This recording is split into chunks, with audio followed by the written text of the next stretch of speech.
주영진의 뉴스브리핑, 오늘은 취임 100일을 맞은 홍준표 자유한국당 대표 이야기로 시작을 해볼까 합니다. 홍준표 대표 참 특이한 정치인이죠. 좋아하시는 분들은 좋아서, 또 싫어하시는 분들은 비판을 하면서도 홍준표 대표가 무슨 말을 하는지 귀를 기울이게 하는 재주가 있다, 이런 평가를 받고 있죠. 취임 100일 맞은 홍준표 대표, 어떤 얘기했을까요? 저는 느낌이 1년도 더 된 것 같은데 100일밖에 안 되었냐, 그런 이야기를 했습니다. 추석 지난 연후에 반가운 소식은, 나는 여론조사를 대선 때부터 잘 믿지 않습니다만, 공식적인 여론조사 기관에서 대선 이후에 우리 당의 지지율을 20%로 발표를 해줬다는 겁니다. 그 안에 내용을 보면 고무적인 사실이, 연휴 기간 동안 지나고 20대 지지율이 20.7%로 올랐습니다. 9.1%에서 폭발적으로.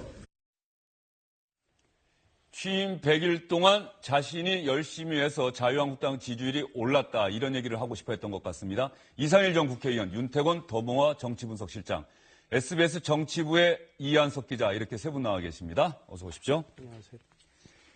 홍준표 대표가 얘기한 지지율, 이거 근거가 있는 겁니까? 네, 리얼미터라는 여론조사 업체에 의해서 직접 공식적으로 일주일에 한 번씩의 정기적으로 여론조사를 하는 건데, 그 자료를, 데이터를 토대로 한 거고, 심지어 이제 리얼미터 같은 업체 같은 경우에는 그 보수 야당 쪽에서는 상당히 좀 우리에겐 불리한 표본이다라고 얘기를 한단 말이에요. 그런 측면에서 20%가 넘었다라는 거는 대단히 우호적으로 나왔다라는 부분이죠. 그런 측면에서 굉장히 강조점을 잡고, 추석 민심이 추석 연휴 열흘 동안 상당히 자유한국당 쪽으로 보수 야당의 이니셔티브를 줬다라는 측면에서 이제 좀 강조하기 위한 해석으로 보입니다. 예, 이니셔티브는 주도권이라는 얘기죠? 그렇습니다. 예, 알겠습니다.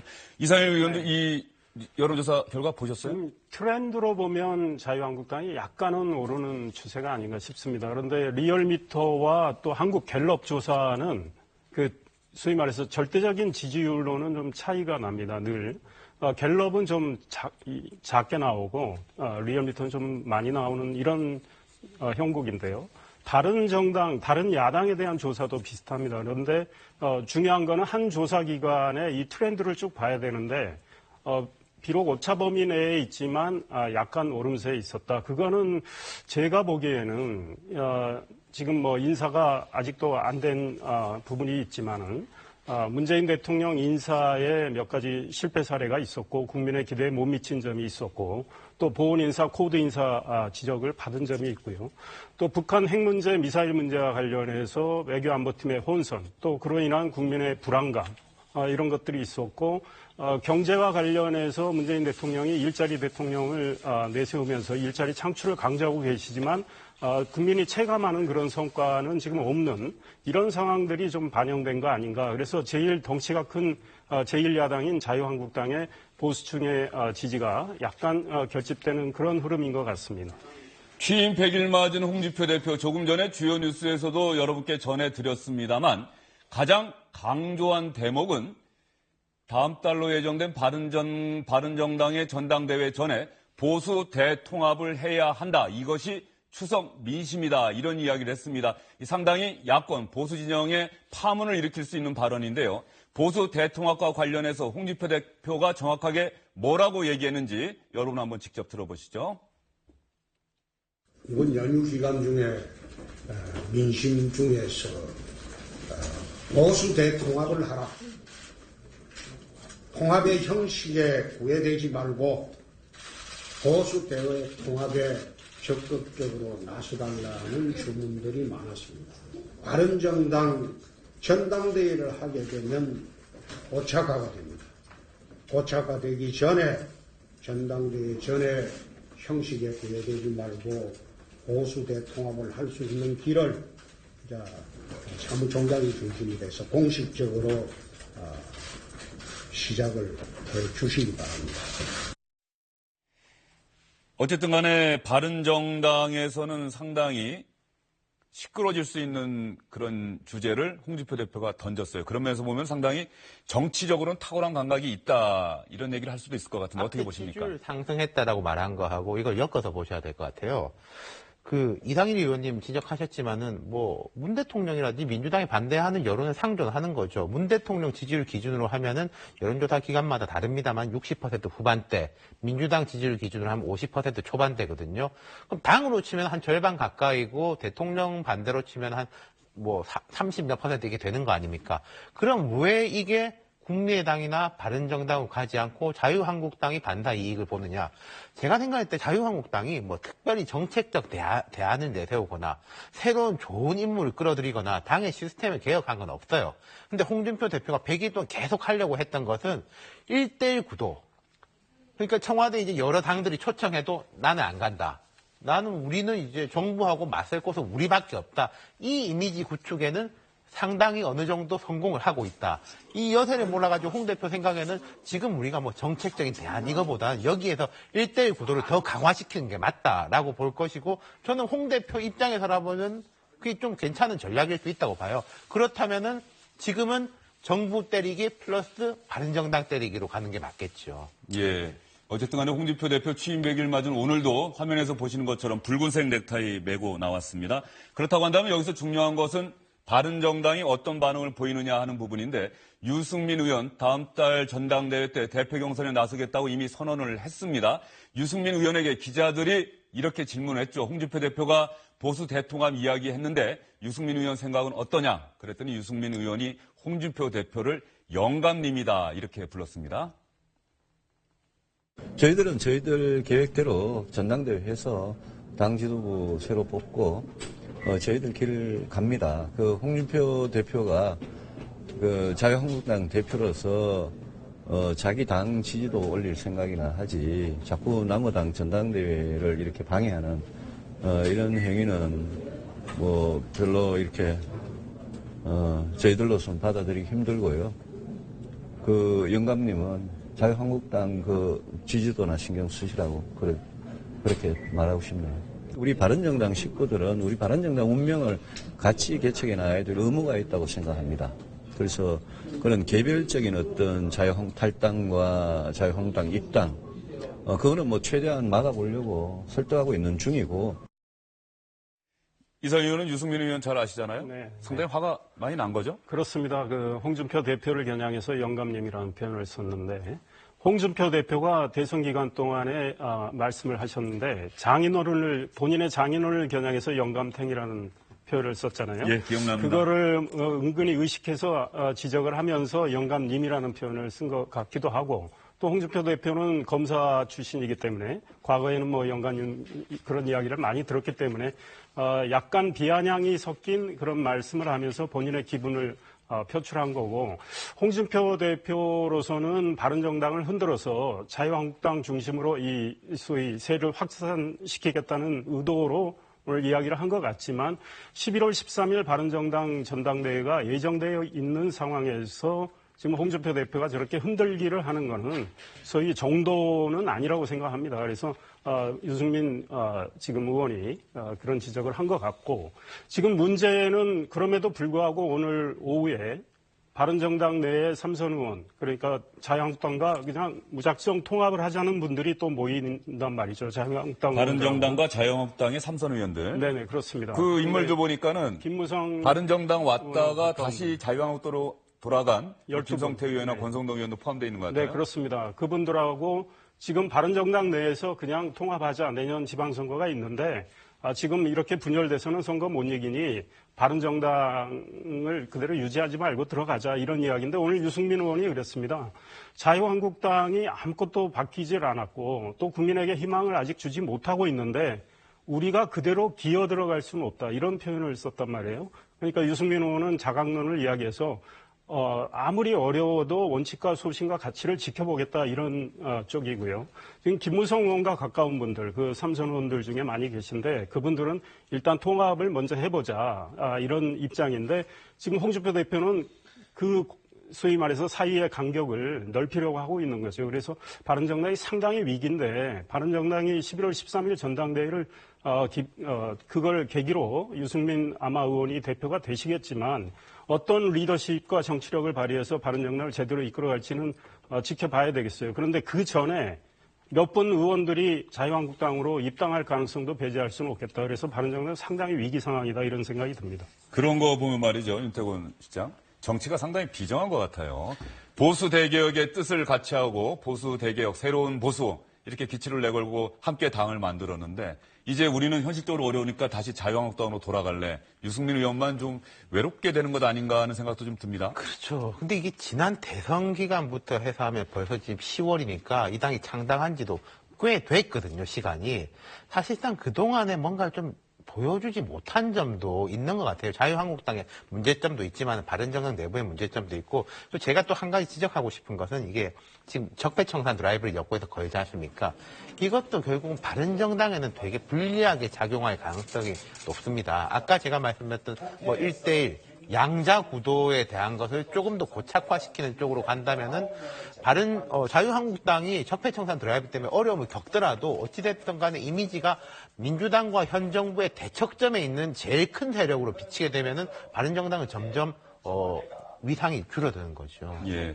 그런데 말이죠. 바른정당 안에서 자유한국당으로 돌아가느니 차라리 어떤 지역적 연합의 특성도 있고 정책적으로도 같이 할 수 있는 국민의당과 연대를 하는 것이 어떻겠느냐 이런 움직임도 있지 않습니까? 네, 그런 움직임도 분명히 있었습니다. 실제로 그런 움직임을 약간 아이러니하게 하지만 대선 전에는 박지원 그리고 또 김무성 의원 이렇게 서로 이제 교류를 했었고 논의를 했었다라는 얘기도 좀 나오고 있지 않습니까? 물론 한쪽에서는 부인하고 있습니다만 그런 측면에서 사실 지방선거라는 선거가 대단히 중요한 선거였습니다. 그러니까 서로 지역구도 겹치지 않고요. 조직도 겹치지 않고 선거에서 서로 한번 연대해서 싸워본 다음에 어느 정도의 승산을 갖고 선거 연대가 중도를 통합할 수 있는 어떤 하나의 플랫폼이 만들어진다면 충분히 한번 제3당으로서 갈 수 있다라는 희망도 있었고 그런 노력이 있었는데 결과적으로 김무성 의원이 바른정당에 소속된 김무성 의원이 보수 통합으로 방향을 급선회하면서 어느 정도 국민의당과의 통합 좀 쉽진 않지 않겠느냐라고 국민의당 내부에서 좀 이제 보고 있는 게 현실입니다. 바른정당에서 국민의당과 연대하는 것이 더 낫다라고 하는 생각을 가진 의원들이 뭐 어떤 의원들이 있습니까? 정우천 의원. 그렇습니다. 특히 이제 호남을 기반으로 한 정운천 의원이 상당히 그 바른정당과 국민의당의 통합, 선거 연대 더 나아가서 어떤 중도의 통합을 주장을 했었는데 실질적으로 구심점을 갖기엔 근본적으로 쉽지가 않겠다. 왜냐하면 그 바른정당과 국민의당 물론 경제라든지 복지라는 측면에서는 공통 분모가 있습니다. 정책적으로. 하지만 가장 중요한 게 결국 안보입니다. 특히 이번에 드러났습니다만 전술핵 문제를 놓고 바른정당과 국민의당의 의견이 첨예하게 달라졌거든요. 결국 안보 이슈에서는 함께 가긴 어렵겠다라는 점. 그런 측면에서 본다면 결국 바른정당과 선거를 앞두고 바른정당과 이 자유한국당의 보수 통합 논의 이 구심점은 확실히 그 국민의당 쪽에서는 주도권을 갖기는 좀 어렵지 않겠느냐 이렇게 보는 것이 현실입니다. 예, 대선 전에 유승민 의원과 안철수 당시 국민의당 대선 후보 사이에 상당히 그런 질문들이 많이 갔었는데 유승민 의원이 특히 안보 문제 많이 얘기했었죠. 네, 안보에 관한 생각이 너무 틀리기 때문에 다르기 때문에 서로 같이 할 수 없다 이런 생각이 들고요. 하나 이상일 의원에게 더 여쭤보겠습니다. 홍준표 대표가 내년 지방선거 전에 보수 진영의 대선 주자급 2명을 내가 내 손으로 반드시 영입해서 차기 대선 주자로 키우겠다.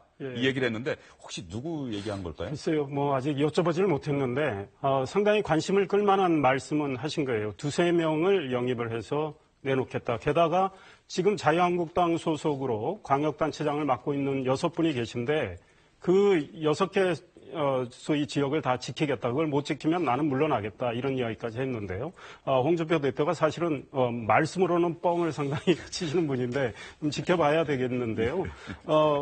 홍준표 대표 이런 말씀은 주목할 필요는 있다고 봐요. 왜냐하면 자유한국당, 그러니까 전신인 새누리당, 그전에 한나라당, 과거 한나라당, 새누리당을 이끌었던 지도자들이 소위 후배들을 잘 키우질 않았다. 그런데 나는 그걸 키우겠다. 그래서 내가 남한 대선을 위해서 독주하는 게 아니라 인물들을 좀 키워보겠다라는 말씀은 맞습니다. 그런데 행동으로 정말 보여줄지는 모르겠는데 홍준표 대표가 그 말씀을 하시면서 이해창 전 한나라당 총재를 상당히 비판을 했는데요. 이해창 전 총재는 유승민 의원하고 가까워서 아마 그런 것 같기도 하고. 사람을 키우지 않았다는 얘기죠. 지금 그런 지적을 했습니다. 그래서 이명박 전 대통령도 사람을 안 키웠다. 박근혜 전 대통령도 안 키웠다. 나는 키우겠다. 근데 그 말씀을 실천할지는 지켜봐야 될 것 같습니다. 예, 저는 얼핏 유승민, 김무성 의원이 통합이 되면은 생각이 나던데 혹시 누구를 구체적으로 염두에 두는지는 알 수가 없다. 황교안, 김항식 뭐 이런 두 분이 아닐까요? 황교안, 거물급, 김항식. 예, 뭐 대선 주자급이고 비정치권에 있는 인물이라고 하면은 언뜻 생각나는 사람은 그 두 사람이네요. 예, 제가 보기에는 알겠습니다. 황교안 전 총리는 아닐 것 같아요. 이미 홍준표 대표가 황교안 전 대행은 서울시장 후보로는 아니다라는 이야기를 한 적이 있고 김항식 총리는 영입하려는 의지는 있을지 몰라도 그분이 안 하실 것 같아요.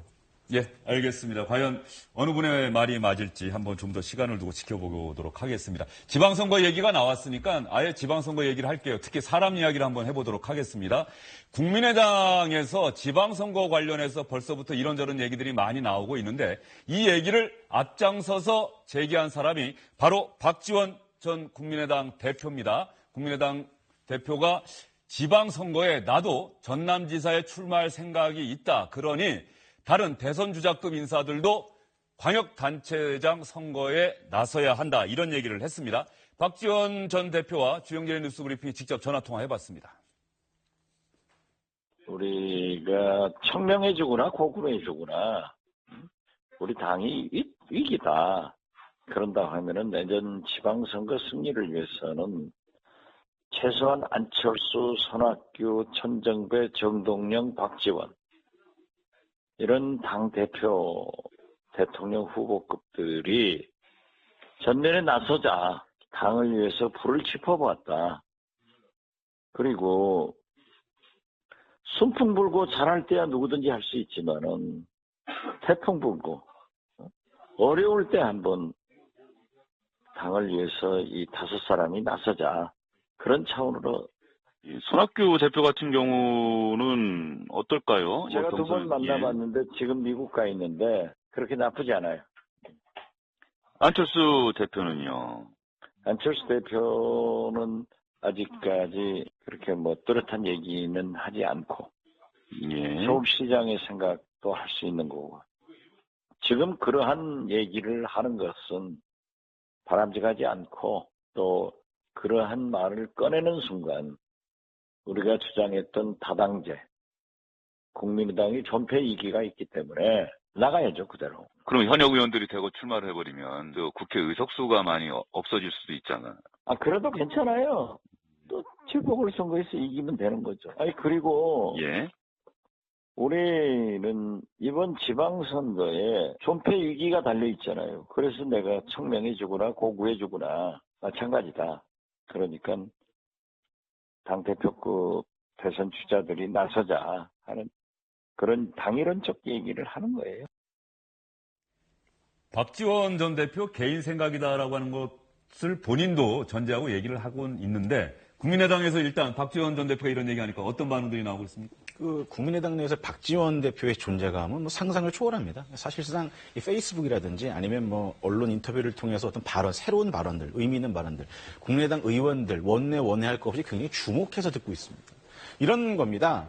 그러니까 기본적으로 어쨌든 이 박지원 대표의 발언의 취지는 이 지방선거가 결국 국민의당의 운명을 정할 것이다. 그렇다면 지방선거에 국민의당의 명운을 걸어야 하고 그렇다면 우리가 조직력에서도 결국 그 더불어민주당에는 약할 수밖에 없고 그렇다면 우리가 가장 경쟁력이 있는 건 그나마 이제 인물이다 이렇게 보는 것이죠. 대표적인 사람들이 이제 언급했듯이 뭐 손학규, 그다음에 정동영 다 전 대선 후보들입니다. 대선 후보급이죠.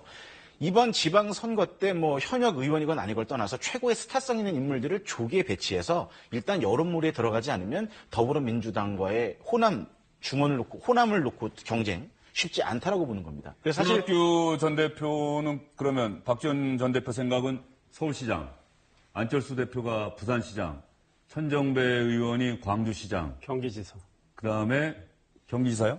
광주시장 얘기도 있고 경기지사도 있고 정동영 의원이 전북지사 이런 구상인 겁니까? 그렇습니다. 그러니까 그 사실 사석에서 이제 박지원 대표는 이렇게 얘기를 합니다. 그 지방선거 때 결국 국민의당이라면 굉장히 행정 경험과 안정감을 갖고 있는 중량감 있는 스타성 후보를 영입해야 된다. 만약 안철수 대표가 출마하지 않는다면 당시에 사석에서 거론했던 인물이 손학규 전 대표 그리고 홍석현 중앙일보 JTBC 회장이었습니다. 예. 하지만 사실 홍석현 회장 같은 경우에는 뭐 국민의당 차원에서 영입이 좀 어려울 수도 있고 그래서 현실적으로는 사실 손학규 대표 쪽으로 현실적으로 가능하지 않겠느냐는 생각을 많이 했었고 이런 논의를 가지고 안철수 현 대표와도 이게 상당히 좀 구체적으로 설득 작업을 했던 걸로 알고 있는데 아직까지는 모르겠습니다. 그 뭐 안철수 대표와 교감이 있는지는 모르겠지만 뭐 어떤 이유인지 모르겠지만 지금 일단 손학규라는 이름을 거론하고 나선 건 박지원 전 대표는 어쨌든 지금쯤엔 국민의당에 승부를 걸어야 된다. 이제 내부에서 우리가 논의를 이끌어 나가자라고 이제 시동을 건 거다. 이렇게 보시면 될 것 같습니다. 윤태권 실장 생각은 박지원 전 대표의 구상이 국민의당의 지지도를 높이거나 내년 지방선거에서 승리 가능성을 높일 수 있는 구상이다. 이렇게 보세요? 이게 두 가지 의미가 다 있는 것 같아요. 뭐 첫 번째로는 쭉 들어보면은 아, 이럴 수 있겠구나. 고개가 끄덕끄덕 거려지는 대목이 뭐 좀 많습니다만은, 근데 싹 깔려 있는 것을 보면은 좀 약간 본인 중심으로 생각하는 것도 있는 것 같아요. 이게 사실상 국민의당이 실질적으로 가능성이 높은 곳은 호남, 그 중에서도 도심보다는 전남 지역, 구민주당 시절에도 그랬었고, 또 전남 같은 경우에 지금 이낙연 총리가 가 있기 때문에 직무대행 체제지 않습니까? 좀 무주공산인 것도 있고. 근데 호남에서 약진을 하려면 바깥쪽에서 편대 비행이 돼야 되는 거거든요.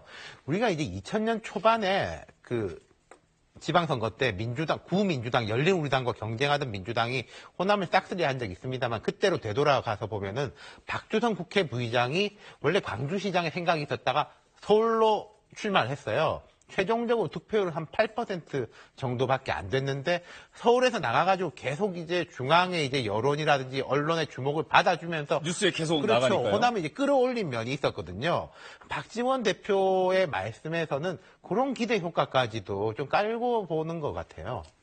저는 그리고 손학규 전 대표를 서울시장 후보로 거론하는 박지원 전 대표의 이야기를 들으면서 손학규 전 대표가 이런 얘기 하지 않았습니까? 내가 경기지사를 했는데 경기지사는 아무도 안 알아주더라. 네, 그렇습니다. 서울시장을 했어야 된다. 네, 맞습니다. 저도 몇 차례 들었는데 지금 손학규 전 대표의 경우는 대통령 꿈을 아직도 갖고 계신지는 몰라도 그런 꿈을 갖고 계신다면 서울시장에 도전하는 걸 한번 생각해 보실 수 있겠고 박지원 전 대표의 저 구상이 만약에 현실화된다면 상당히 관심을 끌 거고 또 당내 시너지는 나올 수는 있다고 보는데 문제는 제가 보기엔 안철수 대표도 부산시장 나가는 것에 대해서는 달갑게 생각하지 않을 것 같고 정동영 의원은 이미 여러 차례 이야기를 했습니다. 지난번 대표 경선 과정에서도 나는 전북지사를 한 번도 생각해 본 적이 없다. 천정배 의원 그때도 그런 이야기를 했습니다. 나는 광주시장 전남지사 생각해 본 적이 없다.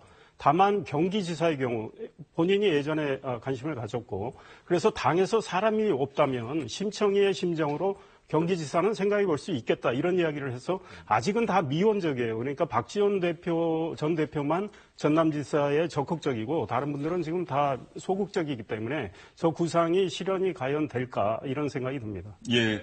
박지원 전 대표 저희 이야기가 언론 보도를 통해서 또 오늘 주영진의 뉴스 브리핑에도 나가니까 이제 민주당에서도 다들 알고 있을 텐데 그렇습니다. 민주당 내 반응은 어때요? 특히 호남 지역 정치인들이나. 결국 그 정치인들이 민감한 건요. 결국 정당 지지율이거든요. 특히 이제 지방선거 같은 경우에 물론 선거라는 게 그렇습니다. 정당 지지율에 물론 그 광역단체장, 스타급 인사들 얼마나 파격적인 인사로 국민들에게 감동을 주느냐. 이 두 가지가 결국 이제 선거의 성패를 좌우한다고 볼 수 있는 건데 일단 민주당은 현재로서는 대단히 좀 여유 있어 보입니다. 정당 지지율이 일단 압도적으로 높은 상태고요. 아무래도 이 촛불 시위 이후에 이 적폐라는 프레임, 적폐청산이라는 프레임을 얹고 있기 때문에 민주당 입장에서는 상당히 여유롭게 보이고 민주당은 이런 겁니다. 오히려 내부적 고민이 좀 클 겁니다. 왜냐하면 청와대 현직 수석들도 있을 테고요. 이미 지방선거 때 광역단체장 출마를 거론하고 준비하는 인사들도 대단히 많을 거고. 그러면 이한석 기자, 네.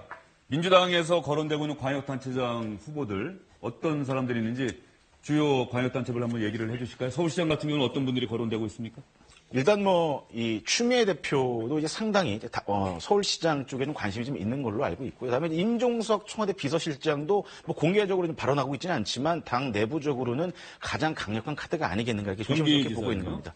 경기지사는 현재 그 전해철 친문 핵심이죠. 전해철 의원 그리고 이재명 성남시장 이렇게 또 최재성 전 의원 등이 좀 상당히 관심을 많이 갖고 있습니다. 대표적으로는 또 관심은 결국 이제 중원입니다. 이제 충청 지역을 어떻게 할 것이냐. 안희정 지사가 연임하지 않겠다라고 이제 밝힌 상황이기 때문에 역시 충청도를 누가 가져갈 것이냐 이게 최대 관심사인데 현재로서는 청와대의 현재 박수현 대변인이 이제 지역에서는 대단히 많이 거론이 되고 있는 인물로 좀 알려져 있고요. 또 하나 이제 경남지사가 또 하나의 관전 포인트입니다. 뭐 현재 나오는 얘기는 아무래도 문재인 대통령의 어떤 국정 기조를 제대로 이끌어가기 위해서는 결국 이제 친문 핵심 인사들이 나오는 것이 낫다라는 측면에서 경남지사로는 현재 그 김경수 현역 의원이죠. 김경수 의원도 거론되고 있고 서른 의원도 거론이 되고 있습니다. 그러니까 민주당의 현재의 틀은 그겁니다.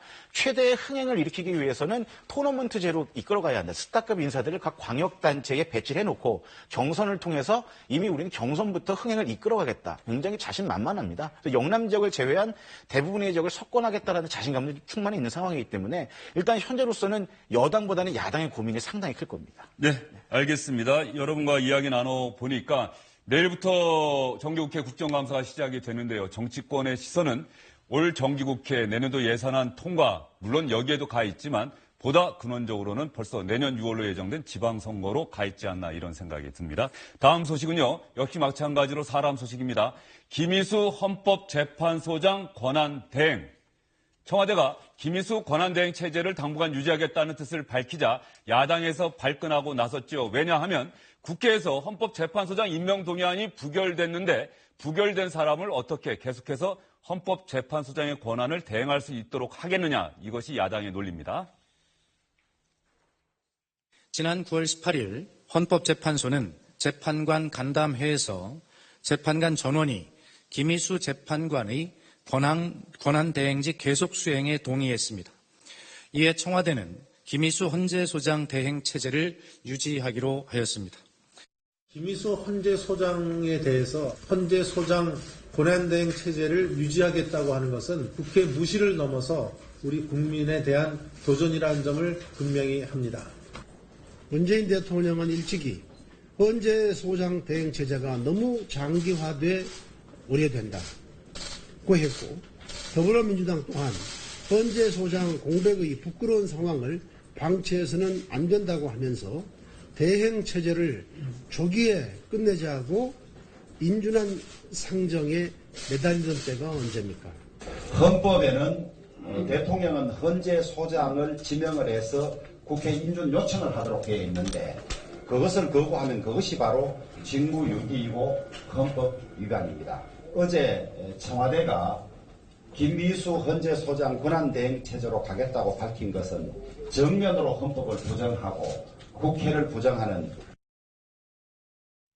이상일 전 의원님 생각은 어떠세요? 사실은 야당의 주장도 일리가 있어 보이기도 한데 청와대로서도 또 저 대행 체제를 유지할 수밖에 없는 또 현실적인 상황이 있을 거고요. 청와대의 고민은 이해합니다. 왜냐하면 헌재소장 임명 동의안이 한번 부결이 됐고 그 청와대 입장에서 문 대통령 입장에서 소위 마음에 드는 헌재소장 후보자를 찾기가 현재 어려운 상황이고 또 기존의 헌법재판관들 중에서 헌재소장을 임명하려고 하니까 이명박 전 대통령, 박근혜 전 대통령 그 시절에 임명된 분들이 대부분이고요.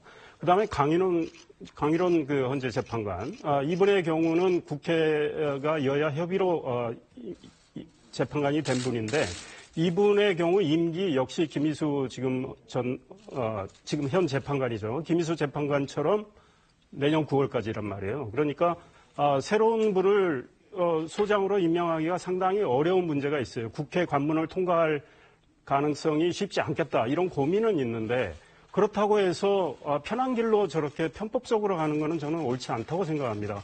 문 대통령이 늘 강조하시는 촛불 정신이라는 것도 결국은 헌법과 법치주의를 지켜야 된다는 이런 맥락인데 국회에서 김희수 헌재소장 후보자를 소위 임명 동의안을 부결을 했습니다. 그러니까 이분은 헌재소장으로서 역할을 해서는 안 된다라는 뜻을 이미 국회가 결론을 냈는데 저분을 사실상 헌법재판소를 이끄는 소장 역할을 맡기는 것은 이 국회의 뜻에 정면으로 어긋나는 것이고 사실은 상권분리 원칙에도 어긋나는 것이고 문 대통령이 강조하셨던 사법부 공백을 빨리 메우기 위해서 국회에서 이 임명 동의안을 빨리 처리해달라고 했는데 그거를 처리를 했는데 그 결과를 수용하지 않는다는 것은 저는 소위 말해서 문 대통령이 늘 말씀하시는 촛불 정신에도 이 배치된다. 그래서 새로운 헌재소장 후보자를 지금 재판관 한 분이 남아있는데 이분을 임명할 때 새로 이분을 소장 후보자로 지명을 해서 국회 임명 동의 절차를 다시 밟는 게 정도다 이런 생각을 합니다. 네, 지금 화면에 나오고 있는 장면은 어제 문재인 대통령이 오부 요인들과 점심 식사를 함께하는 장면이고 방금 문재인 대통령과 김희수 헌법재판소장 권한대행이 악수를 나누는 장면도 화면에 나왔습니다. 지금 왼쪽에 있는 사람이 김희수 대행이죠. 윤태권 실장 생각은 어떠세요?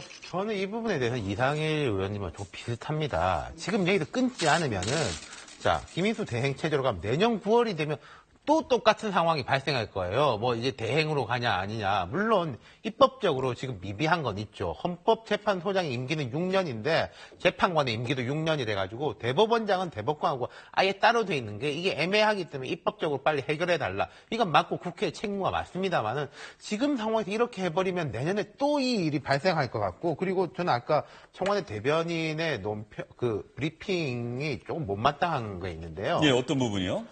헌법재판관들이 간담회를 통해가지고 만장일치로 했기 때문에 그걸 존중한다. 제 생각에는 헌법재판관들이 간담회를 해서 모은 의견들은 우리 중에서, 그 중에서 헌법재판소장이 대행을 한다면은 김희수 대행이 계속 하는 게 맞는 거다라고 하셨겠지. 세 사람을 뽑지 말고 이 사람 중에서 하라고 한 건 저는 아닐 거라고 생각하거든요. 근데 그걸 마치 청와대는 가치 중립적인데 헌법재판소에서 그런 건의를 했기 때문에 받아들인 것처럼 한 거는 조금 적절치 않다고 생각합니다. 이 문제에 대한 집권여당 민주당에서는 어떤 생각을 밝히고 있죠? 민주당에서는 사실 그 현재 국면을 김희수 대행 체제 유지를 둘러싼 여야 공방으로 가는 걸 대단히 부담스러워합니다. 기본적으로 이 적폐청산이라는 프레임 안에서 국정기조 방향이 틀었잖아요. 적폐청산 분위기로 이제 국정감사를 앞두고 계속 드라이브를 걸고 가고 있는 상황인데 이 시점에 다시 인사를 둘러싼 논란이 불거진다. 현 정부 입장에서는 대단히 필요할 겁니다. 이제 그런 측면에서 인사 문제에 대해서는 이제 구체적인 입장은 내놓지는 않고 있습니다. 다만 아까 말씀하신 대로 헌법 재판관들이 서로 합의한 만큼 그 의견을 존중하겠다. 라는 것이 이제 여당의 방어적인 입장인 것이죠. 이제 그런 측면에서 본다면 결국 앞으로 그 인사 국면에 대해서 더 이상 인사 국면으로 인해서 야당의 비판으로 발목 잡히지 않겠다라는 어떤 여당과 청와대 입장을 볼 수 있는 측면이 아닌가 이렇게 분석이 됩니다. 네, 여기까지 듣겠습니다. 세 분 오늘 정말 수고 많으셨습니다.